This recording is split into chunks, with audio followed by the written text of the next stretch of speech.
Hey everyone, so today we have an alternator from a Toyota Prado. It's a KZ95, so that's the number if you want a reference on it. Most of the alternators are the same from about 95 to about the early 2000s. So we'll show you how to strip it, open it, and get to your brush pack and your diode pack, just in case you want to rebuild it. Okay, so you start off with your marker. Just mark, I like to mark the areas just so they line up a bit easier. Just makes life a little bit easier. This nut here as well, just you can mark it so that you could torque it back up to the same spec.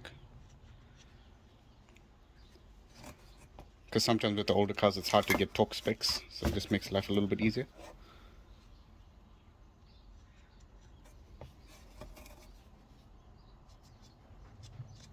It's always good practice to mark any removable parts. Okay, so this pulley is held in by a 22 mm nut. So what you want to do is clamp this in a vise, and then we'll take it off. Sometimes if your vehicle's a bit older, it pays to just spray a little bit of lubricant like WD-40 or similar. Make life a little bit easier to open it.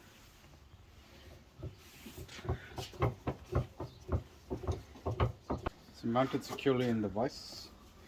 Get your impact gun, or if you don't have an impact gun, you can use a power bar or similar.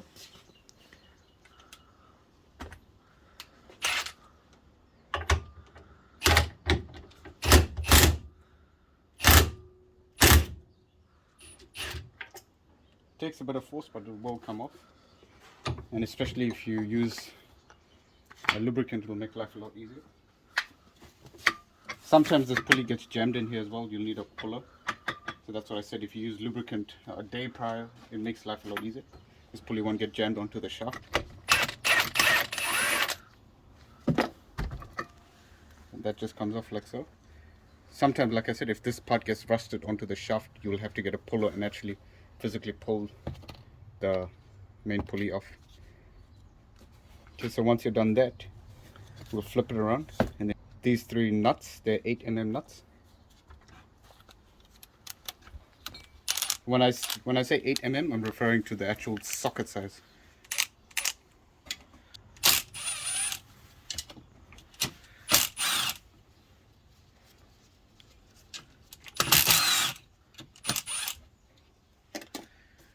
And don't forget this main positive nut over here. It's a 10 mm.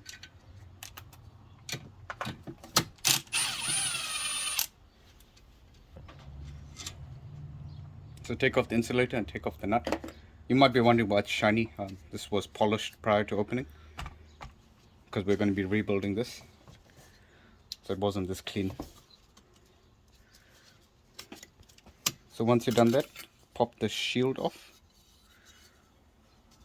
Try and organize the parts in a separate container so that you don't get it misplaced or you don't get confused with everything. We want to take off this bracket here as well. Mark it so you don't get confused where it was.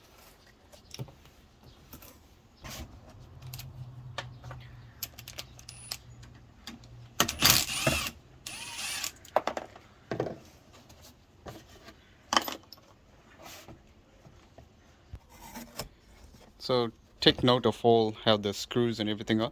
From now on in, you will need a screwdriver. You want to be careful with these nuts because they can be stripped quite easily. So use a long screwdriver or use an impact gun, but with a good bit. You don't want to strip any of these. Then afterwards once we remove all these components, then we'll split the two units. So we'll split the stator and the casing. Okay, so I'll get my bit and we'll start taking off all these screws. So I've got my new driver here. And like I said earlier, take note of these screws. You can use different markers. So we'll mark this one. This is an orange because the voltage regulator and the other screws are a bit different. So just mark them. It'll make your life a lot easier.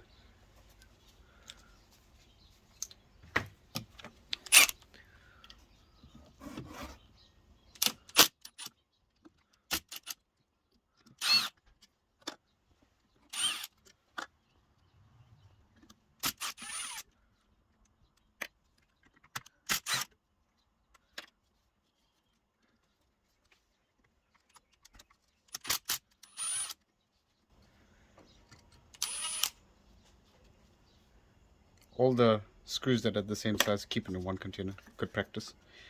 Once you've done that, the voltage regulator will pop off. So this brush back now, be careful. Take it off gently. And see, this one's not too bad. You'll take that off and keep it aside. And now you can tackle the diode pack. So sometimes on some alternators, these leads here will actually be soldered, so you need a heavy duty soldering iron. But with most of the early gen Toyotas, you don't have to worry about it. It's just screwed in. Okay, so take your bit again, and you want to take off the diode pack screws.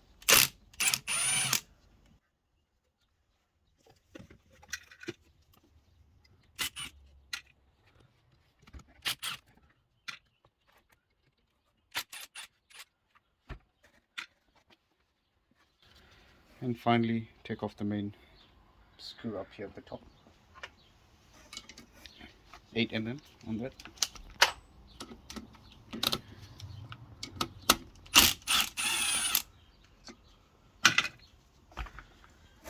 And finally, this just pulls up. So that's what the diode pack looks like.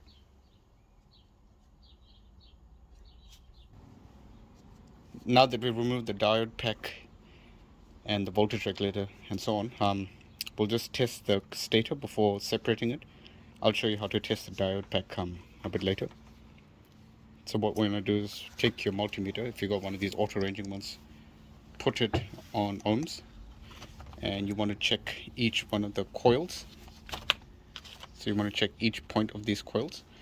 So for example, we'll put this one here, and we'll check this one here. Should be roughly about 6.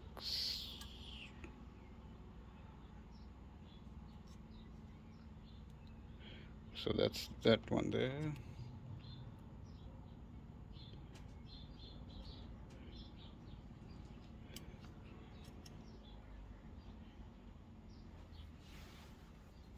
We basically want to see a bit of resistance between the coils. We don't want to see a dead short.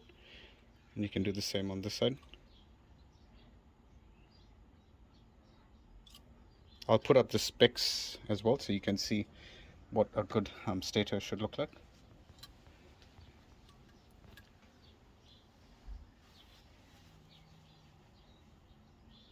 And from here we want to check for any shorts between each coil and the ground. So get a good ground. Establish that you got a good ground by putting your 2 probes on either side.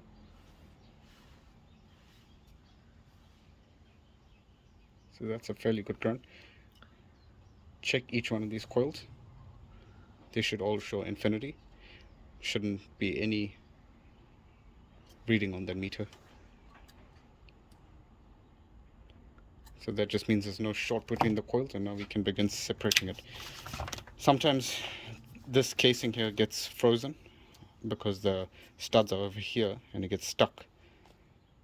You might need a puller to pull that out, but I'll cover that now and we'll separate this. Now we come to these 8 mm nuts here. Take those off.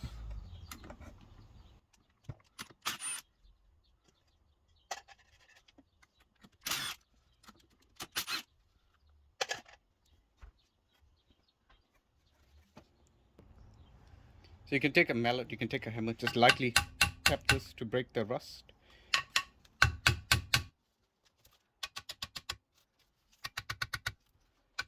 Be careful, this is aluminium. You don't want to hit it too hard, you will crack it. So be gentle with it.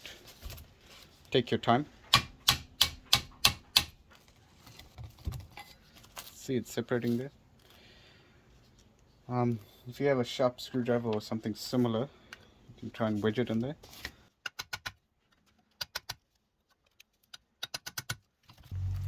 Now that we've got a little bit of separation here, you can take a screwdriver or similar.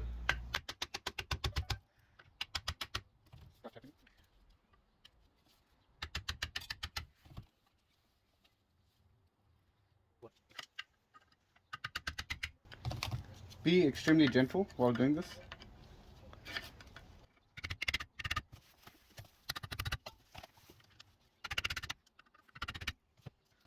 So keep working your way gently on each side. Eventually it'll break free.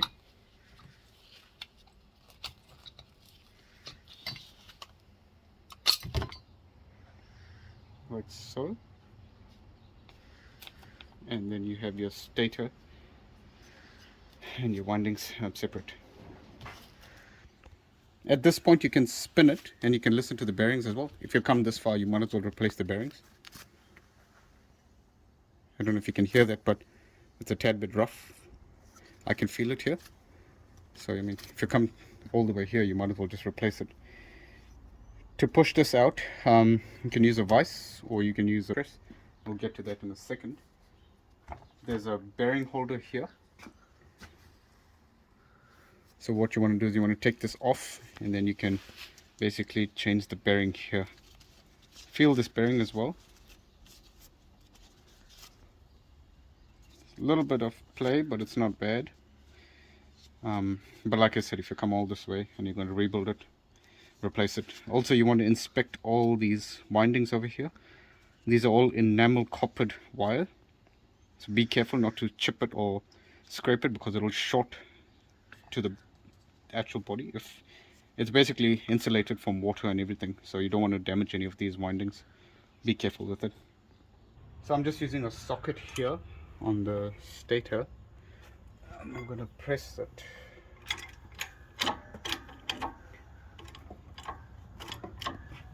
So I've got my hand underneath. Make sure you don't drop the stator. Gently do this. Like I said, take your time.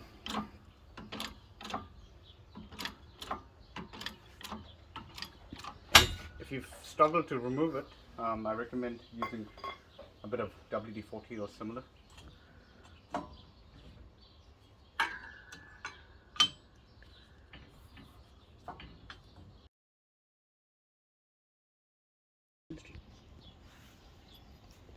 So you can inspect the slip ring. Now you don't have to remove this. This is just for demonstration purpose. I've stripped everything. But if you just wanted to inspect this, you don't have to physically pull this whole thing out. Look here how the grooves are minute. This is not a significant groove, so this stator is still in good condition. You can clean this up with a little bit of sandpaper. We'll cover that a little bit later. Don't lose this. This washer sits here. It's like a little spacer. Keep that aside. Now we'll move on to this part. Before I forget, this is the bearing here.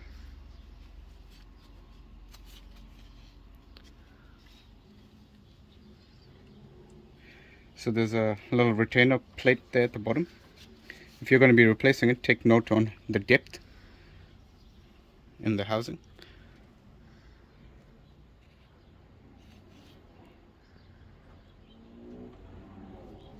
Want to take off the bearing plate here. I call it a bearing plate, but it's just a securing plate. Be careful again, you can strip these screws. I can't stress that enough.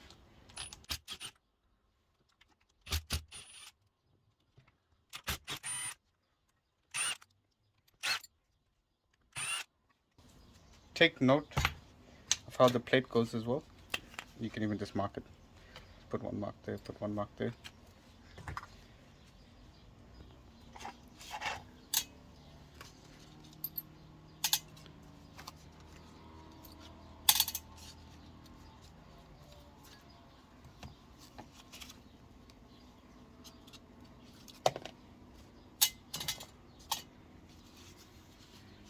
And that's your bearing on the inside there.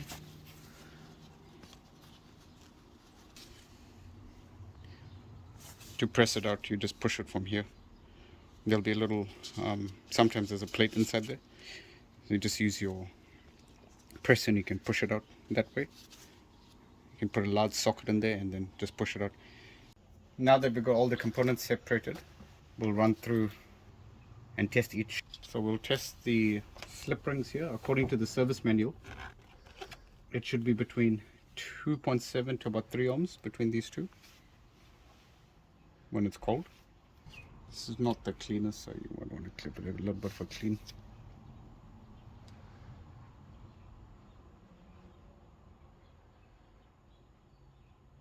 So that's just about within spec.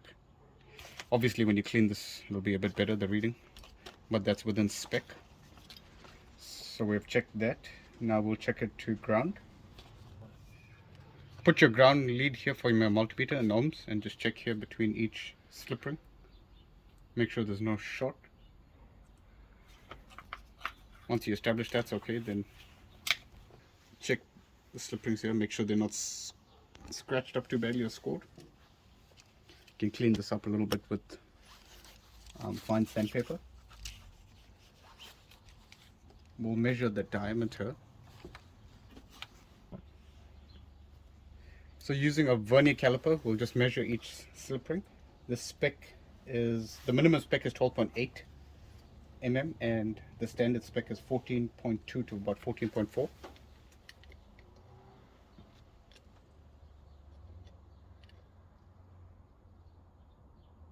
as you can see, this alternator is fairly good condition.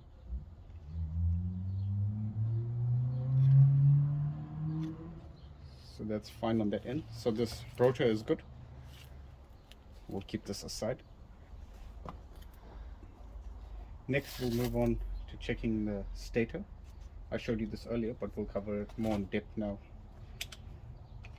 with the proper service manual specs. So again, use a ohm meter, and like I showed you earlier, now it's a bit clearer. You want to check and make sure there's no short between this and ground. To establish you have a good ground. Just a between there and there.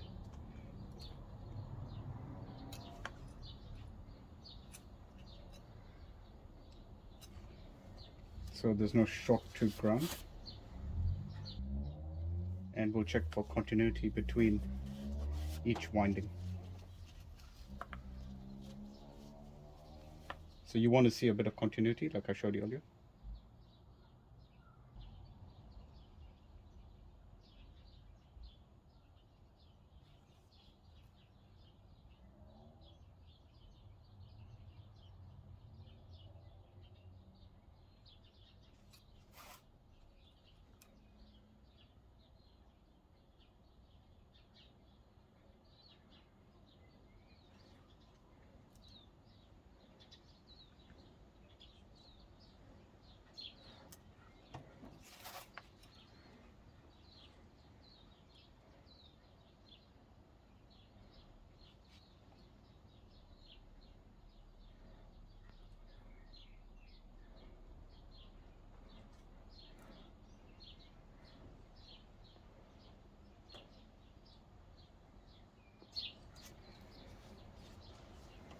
So it's showing a bit of resistance in the coil. So according to the service manual, as long as there's no short, or if there's no continuity, this is fine. So it showed a bit of continuity, so that should be fine.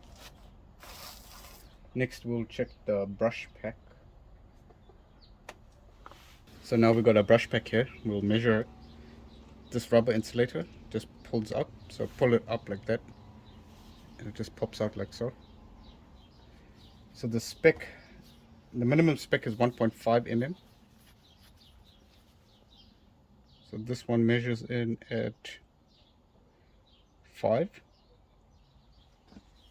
and this one here measures in at about 6, roughly about 6. The standard spec is about 10.5 mm. So you can see that the brushes are worn, they're half worn, because 10.5 means it would sit about here.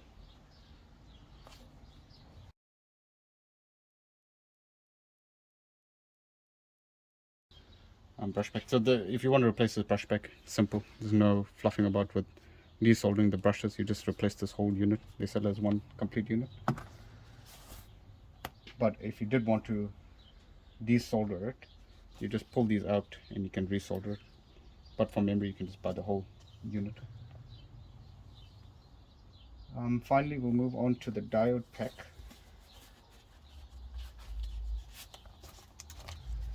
Out of the way. So this is the diode pack. This is your positive terminal. For this now we want to go into the diode range on the multimeter. Make sure it's got the diode symbol on. And what you want to do is, you want to, it's a diode basically, so you want current to flow one way and you don't want it to flow the other way. So put your positive on this side and check each diode. So they're through this where we unbolted it. So that's fine. That's fine. That's fine. The last one's fine. Now we'll reverse it. Put the negative here and put the positive here.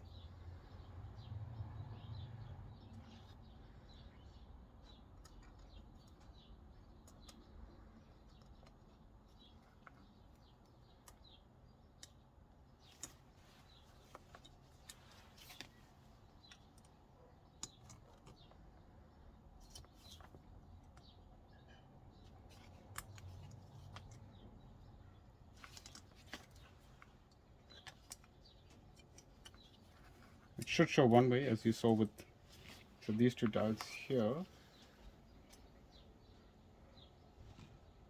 gives us a reading this way. This one gives us a reading this way, but these ones don't. So now that we checked from the positive to each diode, now we'll check from the negative to each diode. So what you want to do is, using your negative probe, we want to check each of these terminals while checking the negative on this side. So check the terminals here to the negative on this side. This is the negative.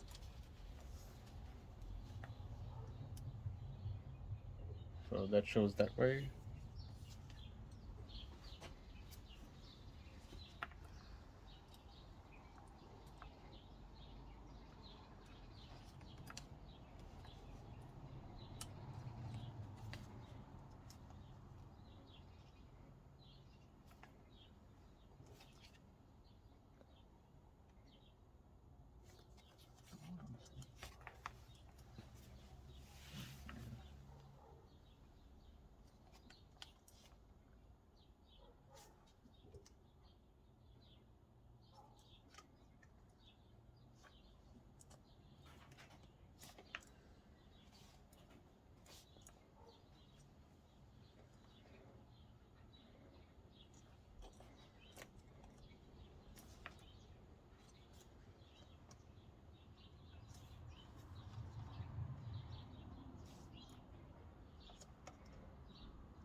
So there's basically 4 diodes here, 1, 2, 3, 4, that rectify the AC to DC voltage.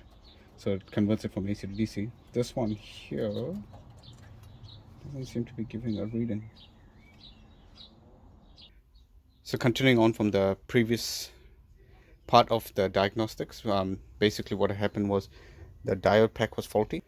As you saw in the video, some of the diodes weren't reading appropriately. They showed open circuit. If you look here, you can see they've been excessively heated up. That's cracked there, that one's there, that one is also starting to crack. So 2 of them are actually playing up on this, and I tried sourcing it through Toyota and other sources, but it's just too hard within the time frame required to find this diode pack and get that replaced along with the brush pack and all.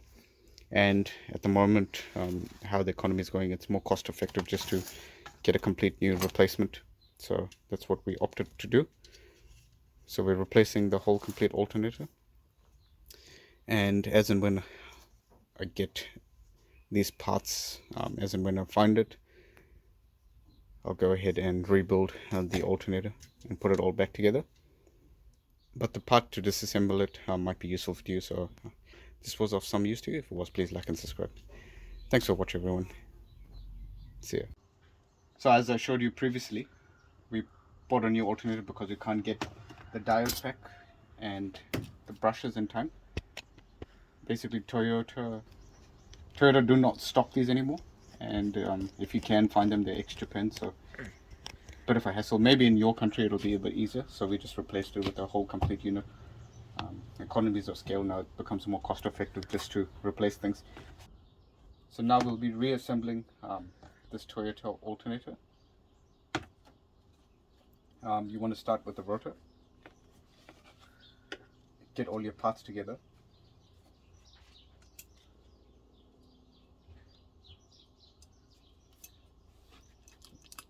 See that little spacer there? Make sure you get that correct. Might need to give this a light tap to tap into the bearing.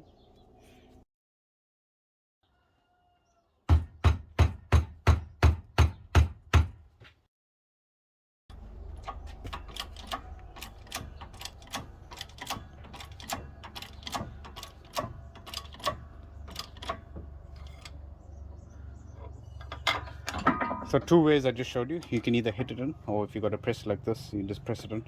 Normally what happens is the bearing should stay on the rotor, but in this instance I was stuck in the housing.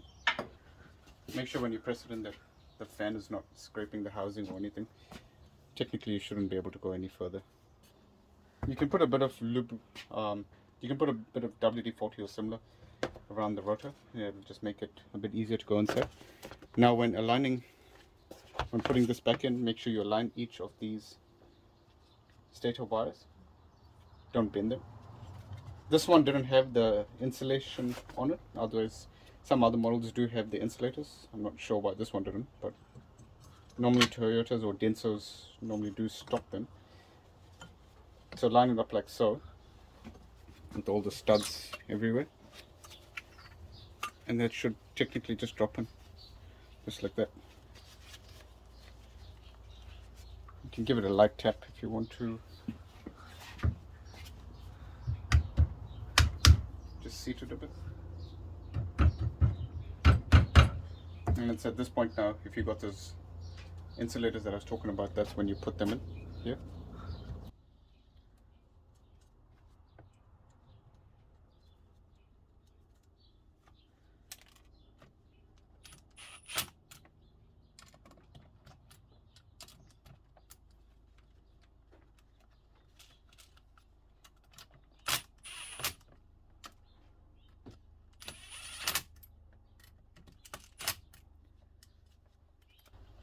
Don't over tighten these bolts, they're only little 8mm nuts. Be careful with that.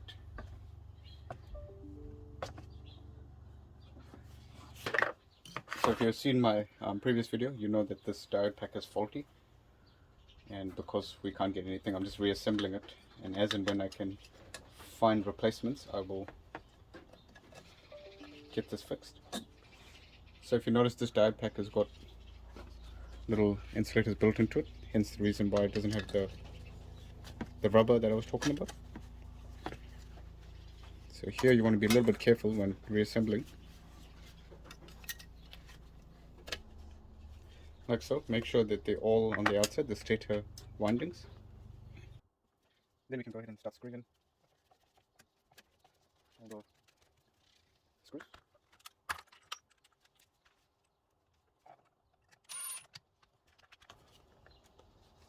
Like I said, be careful, you don't want to over tighten these. They're only small screws and copper terminals. Once that's done, then you got to take this, put the voltage regulator here, then you got to take the brush pack and don't forget your rubber insulation if you got one. Just like that. So it only goes on one way.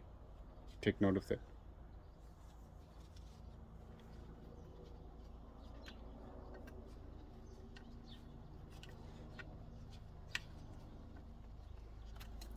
You can put in one screw here just to assist you and just to prevent it from moving. The diode pack, I mean the voltage regulator. put it in there loosely. Put the brushes down and just push it with the screwdriver, and then you just screw it in there.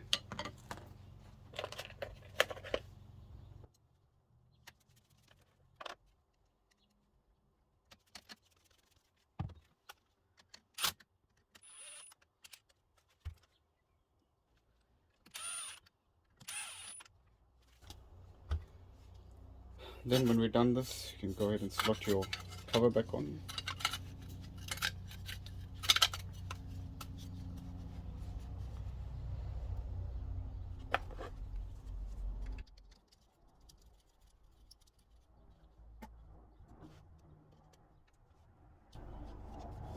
And you can slot your nuts back on. I don't need to show you all that. And then finally put your insulator tip back in there. And put in your nut at the top there. And don't forget the pulley over here.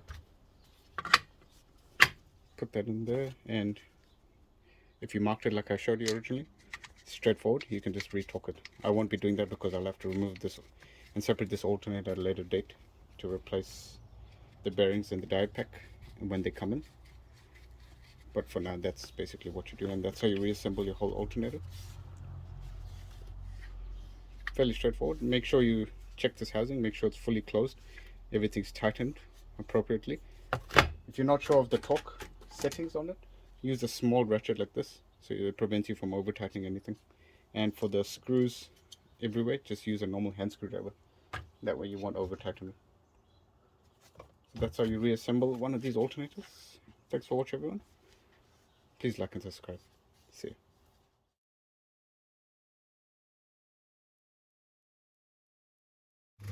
So this is at idle. Rev it up to 2000.